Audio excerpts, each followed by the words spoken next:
चौथा सर्ग निरापद पथगमन। सुहृदय वाले व्यक्ति के अच्छे मित्र होते ही हैं। धार्मिकों के मित्र धर्मपरायण होते हैं।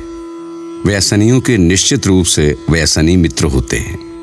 जैसी दृष्टि अंतस में होती है वैसी ही सृष्टि की रचना बाहर होती है। मानसिक विकार से युक्त लोगों की संगति भी दुर्जनों के साथ होती है। शिष्ट लोगों की संगति शिष्टों के साथ होती है। इसलिए संगति ही मनुष्य के हृदय को कहती है और उसकी भविष्य की भव्यता को भी निर्धारित करती है। माता के संस्कार के उपरांत मित्रों से उत्पन्न संस्कार जीव के संपूर्ण जीवन की उन्नति और अवनति के हेतु होते हैं। विद्याधर के मित्रों के नाम अणादो, शिवकुमार, मारुति, पारिसा, अणाओ, राजेंद्र और जिनगौड़ा इत्यादि थे। जिनके जिस प्रकार के विचार होते हैं उनके उसी प्रकार के मित्र होते हैं। मित्र यौवन काल में स्वभाव से उद्धार भी करते हैं और पतित भी कर देते हैं। बालपन में, शिक्षा काल में माता पिता सहायक होते हैं। दीक्षित होने पर गुरु सहायक होते हैं। धर्म परलोक में सहायक होता है, किंतु मित्र सदा सहायक होते हैं। लोग, बंधु, परिवार, धन धान्य और वैभव होवे अथवा नहीं होवे कोई बात नहीं है, किंतु मित्र सदा बनाना चाहिए। गांव अथवा नगर सभी जगह सभी प्रकार के जीव रहते हैं। उनकी चयन पद्धति अपने मन के अनुरूप होती है। विद्यालय में भी विद्याधर के अच्छे मन वाले मित्र थे। बहुत से लोगों में भी उसके एक या दो मित्रों से निकटता थी। मारुति उनमें से एक था। वह उसी ही गांव का निवासी था। इस संसार में देखा जाता है कि जैसे सभी जन भोजन पान और मनोरंजन के विषय में सभी सहायक होते हैं, परंतु विपत्ति और धर्म कार्यों में नहीं। विद्याधर का मित्र वैसा नहीं था। जिनालय में वंदना, पूजन, भक्ति कार्यों में और गांव से बाहर साधु समाधि, दर्शन, प्रवचन, विधानों में मारुति साथ साथ जाते थे और रात में स्वाध्याय के समय भी वह विद्याधर के साथ बैठते और सुनते थे। विद्याधर स्वाध्याय आदि कभी घर में कभी जिनालय में करते थे। वहां ही कलबस्ती है। वह 100 वर्षों से अधिक प्राचीन है। बहुत बड़ी बड़ी दीवारों से निर्मित, पूर्ण रूप से बड़े बड़े पत्थर के खंडों से रचित, ऊंचे शिखरों से युक्त, महाराजा के महाप्रसाद के आंगन के समान आंगन युक्त, लहराती हुई ध्वजाओं से दूसरों को बुलाती हुई के समान सुर, असुर, नाग आदि भवनवासी देवों के द्वारा देखने योग्य और रमणीय वह मंदिर भव्यों के मन को आकर्षित करने वाला है। सच ही है, जिनालय में अरिहंत के बिंब भव्यों का हित करने वाले हैं। यह जानो, मनुष्य और सुरेंद्रों के द्वारा पूज्य वह बिंब भव्य जीवों के लिए एकमात्र शरण है। विद्याधर उस मंदिर में जाकर ध्यान करते थे। कभी रात में 9 बजे घर आते थे। उस समय तक गांव में विद्युत व्यवस्था नहीं थी। रात में 9 बजे के बाद घोर अंधकार व्याप्त हो जाता था, इसलिए गांव में आवागमन रुक जाता था। जब चलचित्र को देखकर लोग घर में प्रवेश करते थे तब उनके साथ वह भी प्रवेश करते थे, क्योंकि मध्य रात्रि काल में कुत्तों के आतंक के कारण गमनागमन निरुद्ध रहता था। किसी अन्य सामाजिक मंदिर में वह शास्त्रों को सुनते थे। कभी वो स्वयं पढ़ते थे, कभी मित्रों के साथ और कभी अकेले रहते थे। मंदिर में भरतेश, वैभव पढ़ते थे तथा घर में मूलाचार भी पढ़ते थे। ऐसा महावीर के द्वारा देखा गया। अन्ना साहेब पाटिल अपने घर में शास्त्र श्रवण के लिए कभी कभी विद्याधर को बुलाते थे। एक दूसरा मित्र भी था। उसका नाम जिनगौड़ा था। इस गांव से 1 किलोमीटर दूर उसका निवास स्थान बना था। वह भी निश्चित रूप से विद्याधर के समान वैराग्यवान था। खेत में उन्होंने पृथक रूप से अपना आवास बनाया था। दिन में अवसर ना मिलने पर प्राय वह शाम को विद्याधर के पास जाता था। कभी रात में हाथ में लालटेन लेकर आते जाते थे। आकर वो उनके साथ जिनालय में भजन करता था। उसके पश्चात स्वाध्याय, ध्यान, तत्व चर्चा आदि करते थे। जगत के अंधकार को नष्ट करने के लिए जिन वाणी का एक महादीपक है। जिन वचनों को पढ़ने वाला आत्म स्वरूप के प्रकाश को अवश्य प्राप्त करता है। विद्याधर मित्र की साइकिल चलाते थे, जबकि साइकिल चलाना कठिन कार्य था। फिर भी उन्होंने बार बार प्रयोग से सफलता प्राप्त कर ली। कभी गिरने से उनकी अस्थि अपने स्थान से उतर गई। अपने स्थान पर आ जाने पर भी भुजा में कुछ वक्रता आ गई। पतन भी उत्थान का कारण है, ऐसा मानकर उन्होंने साइकिल चलाना नहीं छोड़ा। पहले से भी अधिक रुचि के कारण वह उसको चलाने में निपुण हो गए। दोनों हाथ ऊपर उठाकर वह उसे चलाते थे। किसी दिन साइकिल चलाते समय पैडल के द्वारा पैर के अंगूठे का नख वहां ही ठोकर के द्वारा अंदर की ओर हो गया। आज तक वह वैसे ही अंदर की ओर बढ़ता है और पीड़ा देता है। अहो, राजा भी नख के समान अपने कुल में उत्पन्न प्रियजनों को भी उखाड़ देता है। यदि वह लोग राजा को पीड़ा देने लगते हैं और अपने रास्ते से स्खलित हो जाते हैं, यह तो राजा के समान महाराजा होकर भी अपने आश्रितों को उखाड़ कर नहीं फेंकेंगे। इस प्रकार वह विद्याधर राजा से भी अधिक श्रेष्ठ था और क्षमा भाव को व्यक्त करता है। एक बार वे तीनों मित्र श्री वीर सागर महाराज की समाधि दर्शन के लिए गांव से बाहर गए। मुनिराज का जन्म स्थान बोरग्राम था। वहां ये मित्र समाधि की क्रिया को करके और देखकर पुनः वापस आ गए। जिस कमरे में महाराज समाधि के लिए स्थित थे, वहां ही जाकर तीनों बैठ गए। चरणों का स्पर्श करके विद्याधर ने अपने छोटे छोटे हाथों से सहलाना प्रारंभ कर दिया। कुछ समय तक कानों में नमस्कार मंत्र मधुर रीति से सुनाया। मुनि महाराज के अंतरंग को जानकर उन्हें परमानंद स्तोत्र सुनाया। उस समय श्री मुनि के मुख रूपी कमल पर हृदय की विशुद्धि वृद्धिंगत होती देखी गई। उन्हीं की सेवा पूरे समय तक करते एक दिन के बाद समाधि हो गई। वे समाधि की क्रिया संपूर्ण करके वह देखकर पुनः घर आ गए। स्थानीय गांव में भी साधुओं का गमन आगमन हमेशा होता रहता था। कितने ही साधुओं की वर्षा योग स्थापना वहां संपन्न हुई। एक दूसरे मुनि भी आदि सागर जी थे, जो शेडवाल के थे। गांव में उनका आगमन अधिकतर हुआ। कभी 1 माह, कभी 2 माह, इतने समय तक उनका निवास भी रहा था। वह मुनि निश्चित रूप से बहुत विचक्षण थे और सरकारी न्यायालय में पब्लिक प्रोसिक्यूटर के रूप में पहले कार्यरत थे। उनके प्रवचनों में अभिनव सरल प्रासंगिक दृष्टांतों की मुख्यता रहती थी। इस कारण से प्रवचन के समय बहुत भीड़ इकट्ठी होती थी। विद्याधर आदि तीनों मित्र उनके सानिध्य में रहते थे। भक्ति और भाव विशुद्धि के द्वारा दर्शन आदि क्रिया करने पर मित्रों के मन के विकार कलुषता नष्ट हो जाती है। जिन वाणी रूपी गंगा में जो स्वयं अवगाहन करता है और दूसरे को भी वह देता है, उसके द्वारा ही तीर्थ प्रवाह होता है। वह उपकारी मुनि ही ध्येय है। अन्य किसी समय विद्याधर घर में किसी को बताए बिना पंच कल्याणक महोत्सव के लिए 50 किलोमीटर दूर मांगूर ग्राम मित्रों के साथ चले गए। लौटते समय तेज वर्षा आ गई। सभी जगह नदी नालिकाओं के भरने का प्रकोप हो गया। यातायात के मार्ग भी पूर्णतया बंद हो गए। पुराने घर उस समय भूमि में दब गए। नाव में बैठकर स्वयं नाव को चलाकर जिस किसी तरह घर आए। पिता के क्रोध से डरकर वह उनके सामने नहीं गए। 1-2 दिन बीत जाने पर सब सहज हो गया। सच ही है, जो पंच कल्याणक आदि जिन महोत्सव को देखने के लिए जाता है, उसके सभी अमंगल विनष्ट हो जाते हैं और मंगल होता है। उस समय तक विद्याधर का एक अन्य भाई भी हो गया। उसकी आयु की स्थिति अत्यंत अल्प थी। उसका नामकरण संस्कार मात्र हुआ। उसका नाम धनपाल कहा गया। कुछ वर्ष पश्चात दूसरा भाई भी हुआ।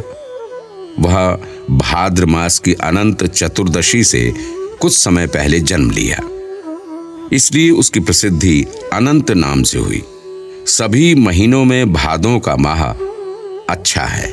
इस माह में श्रावक श्राविकाओं के द्वारा की जाने वाली पूजा के मंगल गान से जिनालय गूंजते रहते हैं। इस माह में सर्वत्र सब प्रकार से समस्त लोक के कल्याण की परंपरा को वैभव संपन्न करने के लिए धर्म जल की वृष्टि होती है। अनंत जित तीर्थंकर की देह की भस्म से विशिष्ट पुद्गल परमाणु के पिंड को मानो एकत्रित किया हो, इस तरह वह भासुर देह वाला शिशु अनंतनाथ सुशोभित होता था। 2 वर्ष पश्चात घर में फिर से जन्मोत्सव हुआ। जन्म के समय शरद ऋतु थी।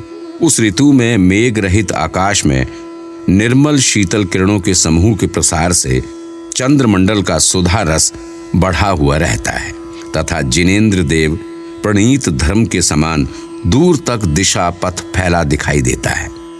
ऐसी ऋतु में शिशु मलप्पा के घर में सुशोभित हुआ। शिशु की शुभ शांत मुख कमल की सुगंधि द्वारा पूरा घर भर गया। अतः महान पुण्य से युक्त 16वें तीर्थंकर के शब्द के द्वारा शांतिनाथ नाम के द्वारा उसे पुकारा गया। जहां एक महाभाग्यवान सुपुत्र उत्पन्न होता है, वहां अन्य भी सहोदर उसके पुण्य से जन्म लेते हैं। एक सुपुत्र से ही इस लोक में घर में स्वर्ग सुख होता है। जहां 3 व 4 पुत्र हों, उनके सुख का वर्णन कौन करे। पुत्र पुत्रियों से सहित घर सौभाग्य से ही प्राप्त होता है, अन्यथा पुरुषार्थ क्या सभी जीवों में नहीं पाया जाता है। जब छोटा भाई अनंतनाथ 3 वर्ष का था, तब वह रिकेट्स रोग से ग्रस्त हो गया, जिससे अनंतनाथ के हाथ पैर धीरे धीरे सूख गए। पेट बढ़ गया, शरीर अस्थिपंजर दिखाई देने लगा। अनेक उपायों के द्वारा भी वह स्वस्थ नहीं हुआ। सभी विचार करते हैं कि मरण अब निश्चित ही है। गोरे रंग का सुंदर रूप होते हुए भी कैसा विद्रूप हो गया है। भाई की इस स्थिति को देख करके विद्याधर अति दुखी होते हुए खेलने के लिए भी नहीं जाते थे। एक ग्रामीण वैद्य ने स्थिति देख करके औषध दी और कहा, औषध सेवन के साथ 1 वर्ष तक प्रातःकाल से 12 बजे तक धूप सेवन कराना आवश्यक है। उसी प्रकार किया गया, जिससे उस बालक की त्वचा काली पड़ गई, किंतु रोग चला गया। उनके शरीर का रंग देख करके विद्याधर पिता को कहते हैं, मेरे भाई का निदान किसी उत्कृष्ट वैद्य से कराना चाहिए। वह वैद्य को भी अनेक बार पूछते हैं कि मेरा भाई कब स्वस्थ होगा। इस तरह विद्याधर अपने भाई बहन को हृदय से प्रेम करते थे। विद्याधर के द्वारा दोनों भाई का जन्म से ही लालन किया गया। उनके हृदय में कुटुंबियों के प्रति स्वाभाविक प्रेम उत्पन्न हुआ। स्वयं पढ़ने लिखने, कृषि के काम से खेत जाना, पिता की आज्ञा से समाज कार्य में तत्परता इत्यादि करके वह माता की आज्ञा भी पालते थे। किसी दिन शांतिनाथ ने अत्यधिक रोना शुरू कर दिया। माता ने अपनी गोदी में लेकर विभिन्न प्रकार के पहेलियों को सुनाकर और घर के आंगन में घुमा घुमा करके उसको चुप किया। फिर भी वह चुप नहीं हुआ। अतः रोते हुए बहुत समय निकल गया। तब माता ने विद्याधर को बुलाया। उसी समय आए हुए विद्याधर को देखकर माता ने उससे कहा, विद्याधर, इसको बाहर ले जाकर चुप करा दो। बाहर जाकर विद्याधर ने शांतिनाथ को देखो देखो गा गा कर, घुमा घुमा कर चुप करने के लिए बहुत प्रयास किया। बालक फिर भी चुप नहीं हुआ। बहुत समय के बाद विद्याधर ने संबोधन किया, शांतिनाथ, क्यों रोने से बहुत पाप का अर्जन करते हैं। तुम में 3 रत्न समग्र दर्शन ज्ञान चारित्र हैं, उनको देखो देखो। यह सुनकर शिशु तुरंत शांत हो गया। बाद में शिशु ने इशारा किया, लाओ लाओ, कहाँ है रत्न। विद्याधर ने हाथ की अंगुली द्वारा दिखाया, यहाँ यहाँ तुम्हारे हृदय में। यह दृश्य बहन शांता दूर से देखती थी और उसने प्रसन्नता पूर्वक घर में जाकर माता से सब कुछ हंसते हुए कहा। अन्य समय जब विद्याधर ने घर में प्रवेश किया, तब देखा दोनों भाई आपस में खेलते थे। पास आकर विद्याधर ने कहा, लगातार खेलना ही नहीं चाहिए, अपितु पढ़ने में भी मन लगाना चाहिए। तब वह उन दोनों को घर के कमरे में लाए, वहां बैठकर मेरे साथ उच्चारण करो, ऐसा आदेश दिया। नमो अरिहंताणम, बार बार मंत्र का उच्चारण करके ऐसा पढ़ो, ऐसा नहीं पढ़ो इत्यादि प्रकार से संबोधन करके उन दोनों के स्मृति पथ पर मंत्र निबद्ध कर दिया, अर्थात उन दोनों को मंत्र याद करा दिया और त्रिकालवर्ती 24 तीर्थंकरों के नाम भी स्मरण कराए और कहा प्रतिदिन मंत्र की जाप भी करनी चाहिए। मंत्र नमोकार का जाप करना चाहिए और कराना चाहिए। वह संस्कार ही जैनत्व है। इस संस्कार के बिना इस जन्म से क्या है। इस प्रकार दोनों भाइयों के ऊपर विद्याधर के द्वारा तब संस्कार दिए गए। कन्नड़ भाषा माध्यम के द्वारा विद्याधर ने 9वीं कक्षा पास की। पिता ने हमेशा देखा उसमें धर्म ग्रंथों के पढ़ने की रुचि के समान लौकिक ग्रंथों के पढ़ने में भी रुचि थी।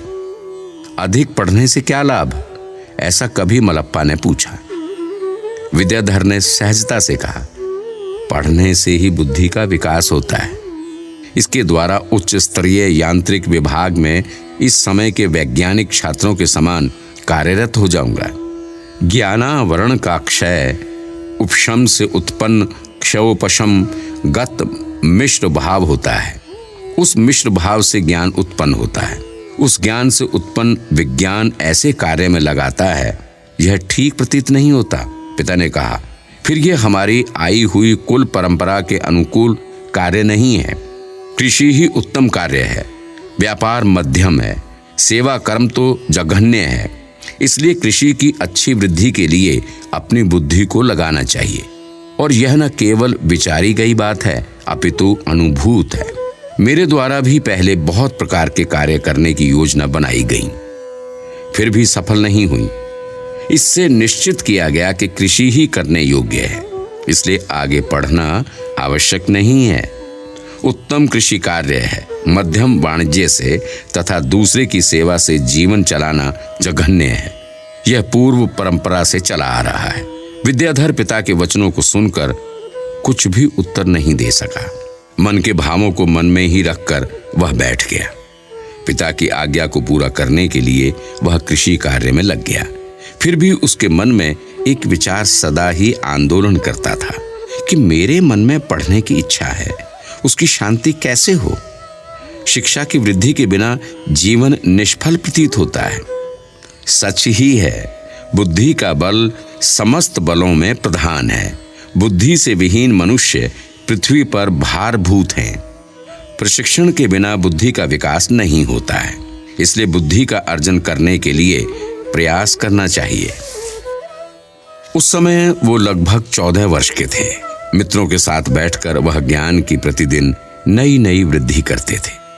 कभी वह संसार की असारता का चिंतन करते थे, कभी वह पिता की आज्ञा का स्मरण करते थे, कभी वह गांव में आए हुए मुनिजनों के विषय में विचार करते थे, कभी वह पास के लोगों के कष्ट देखते थे, कभी वो अपने भविष्यकाल का आकलन करते थे, कभी वह संसार के संबंधों को बंधन के समान अनुभव करते थे, कभी वह माता के सहज स्नेह से बंध जाते थे, कभी वह एकांत में जिन बिंब का ध्यान करते थे, कभी वह दूसरे गांव में होने वाले महोत्सव में जाकर समय बिताते, कभी वह ज्येष्ठ भाई के उलाहने को सहते थे कि तुम कृषि और घर के कार्यों से विमुख हो, तुम पुरुषार्थ विहीन हो। इस प्रकार बहुत विचार रूपी गलियों में भ्रमण करके वह 20 वर्ष के हो गए। बुद्धि का कार्य केवल रात दिन पुस्तकों को रटना नहीं है। जो दिखता है वह किस कारण से घटित होता है, ऐसा चिंतन करना ही बुद्धि का कार्य है। तब सन 1966 में विद्याधर गांव के मुख्य प्रमुख लोगों के साथ पास में स्थित गांव में गए। शमनेबाड़ी गांव में आचार्य श्री अनंत कीर्ति अपनी निर्मल कीर्ति के द्वारा संपूर्ण जनों की कीर्ति के विषय हुए। बिहार काल में निवेदन करके और हृदय से अपनी अभिलाषा को प्रकट करके किसी भी तरह वह लोग आचार्य वर्य को अपने गांव में लाए। उस वर्ष का वर्षा योग उन्होंने उसी गांव में स्थापित किया।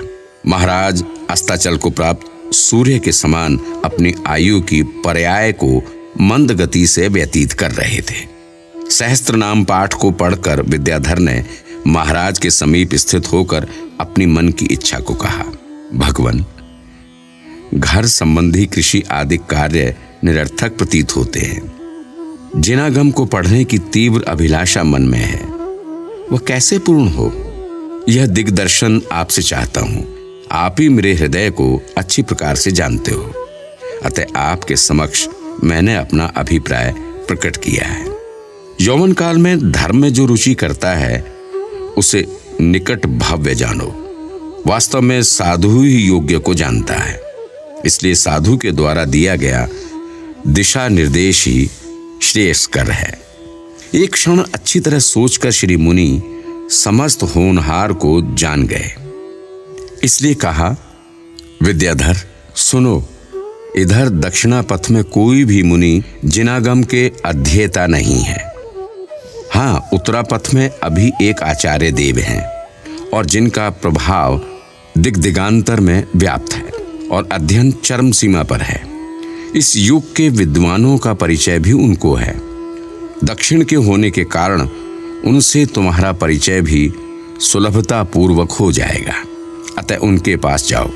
जो तीव्र इच्छा रखता है वह तृषित होकर यदि उसकी प्राप्ति कर लेता है तो उसके लिए जल भी अमृत हो जाता है। सच है, जहाँ रुचि है वहाँ मार्ग भी होता है।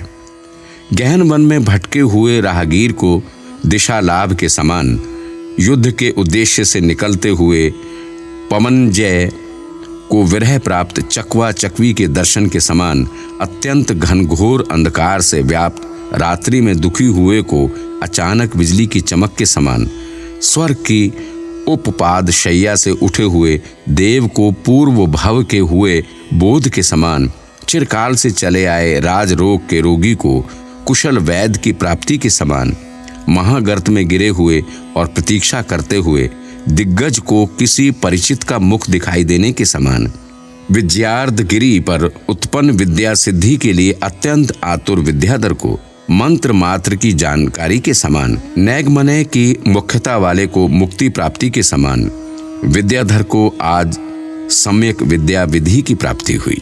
वह रात्रि में भावी योजना के विषय में सोचने लगे। भाई और पिता तो पहले से ही इतने क्रोधित हैं, इसलिए उन दोनों को अपना अभिप्राय बताने से कुछ नहीं होगा। माता तो मेरे विषय में अच्छा सोचती हैं, फिर भी घर छोड़ने की बात उनके हृदय को दुख देगी। यात्रा निश्चित रूप से दीर्घ समय वाली और बहुत लंबी है। अधिक धन के बिना यात्रा संभव नहीं है। मित्रों को अपनी योजना निवेदित करूं अथवा नहीं।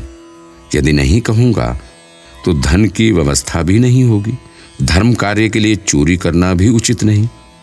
अन्य किसी श्रेष्ठी से धन मांगना कर्ज के बिना नहीं होगा। कर्ज से मुक्ति भी अवश्य करनी होगी, अन्यथा कुल की प्रतिष्ठा की हानि होगी। इत्यादि ऊहापोह में कैसे भी रात्रि निकल गई। सच ही है, जो पुरुष जिसकी इच्छा करता है वह उसके विषय में रात दिन चिंता करता है। निद्रा, भोजन और अन्य कार्य उस अभिलाषी को रुचते नहीं हैं। प्रातः देव शास्त्र गुरु की सम्यक आराधना करके अपने अभिप्राय को मित्रों में भी विश्वास पात्र मित्रों को बताया। जिन गौड़ा ने तो साथ जाने के लिए शीघ्र ही स्वीकृति दे दी। मारुति ने कहा, मैं ऐसा नहीं कर सकता। आपका अभिप्राय अति उत्तम है। धन व्यवस्था के संबंध में चिंता मत करो। जितना आवश्यक हो उतना दे दूंगा। घर में स्थित माता पिता भाइयों के विषय में निश्चिंत रहो। उचित समय पर इसकी जानकारी दे दूंगा। कार्य के आरंभ से ही सर्वत्र अनुकूलता ही कार्य की सिद्धि है। ऐसी संभावना करके मार्च 1966 में जिन गौड़ा के साथ विद्याधर चले गए। माँ के पैर उन्होंने सोते समय छू लिए। पिता के पैरों में दूर से ही विनय को प्रदर्शित करके चले गए। जाते समय उन्होंने जिनालय में स्थित जिन बिंबों की खूब भक्ति भावों से भरकर वंदना, भक्ति पाठ के द्वारा स्तुति कर संतुति की। बाल्यकाल से ही इन जिन बिंबों की पूजा अर्चना आदि की है। पुनः कब दर्शन होंगे यह नहीं जानता हूँ। ऐसा सोचकर गर्म आंसुओं की मोटी धार के द्वारा मानो जिनाभिषेक करके घर से निकल गए। संध्या राग के समान थोड़ी खुशी थोड़ा शोक करते हुए संध्या समय जन्मस्थली के मोह का त्यागी पद पद गमन करते हुए निरापद हो गया। यदि व्यक्ति भाग्यवान है तो उस पुरुष की बुद्धि भाग्य के आगे आगे हमेशा दौड़ती है। तीव्र भाव के साथ करणीय कार्य को जो करते हैं वे सफल होते हैं। तीव्र अध्यवसाय जिसके पास होता है उसके समक्ष व्यवधान नहीं ठहरते हैं। क्या सूर्य के समक्ष घनघोर तिमिर भी ठहर सकता है? इस प्रकार मुनि प्रणयम सागर विरचित अनासक्त महायोगी नामक महाकाव्य में आचार्य विद्यासागर चरित्र का वर्णन करने वाला निरापद पथ नगमन संज्ञक चौथा सर्ग समाप्त हुआ।